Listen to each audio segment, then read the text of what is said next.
Wakil Presiden Yusuf Kala membuka puncak peringatan Hari Kebangkitan Teknologi Nasional yang ke-22 di Center Point of Indonesia, Makassar, Sulawesi Selatan, Kamis siang kemarin.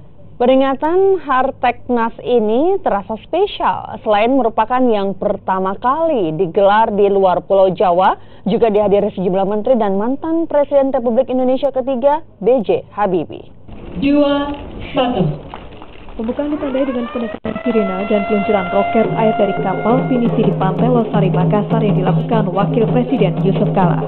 Pagelaran Hari Kebangkitan Nasional tahun ini dianggap istimewa karena untuk pertama kalinya Hari Teknologi Nasional digelar di luar Pulau Jawa sejak pertama kali diperingati tahun 1995. Wakil Presiden Yusuf Kala berharap peringatan Harteknas bukan hanya sekedar perayaan, namun bagaimana menjaga semangat berinovasi. Sumber daya alam yang besar apabila ditambah dengan teknologi akan menimbulkan kemajuan yang lebih luar biasa dibanding apa yang dicapai oleh negara lain. Namun semuanya tentu dibutuhkan usaha yang besar. Satu negara maju seperti karena itu satu negara maju dibutuhkan 3 hal. Selalu saya sampaikan hal ini: semangat, ilmu dan pengetahuan dan teknologi, dan ketiga, kedamaian.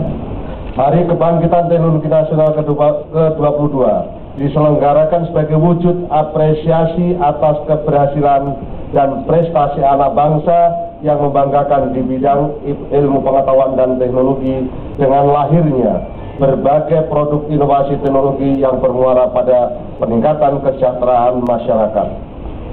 Wakil Presiden Yusuf Kala dengan didampingi mantan Presiden Habibie dan sejumlah menteri melakukan kunjungan ke pameran hasil riset dan inovasi perguruan tinggi, lembaga litbang dan industri.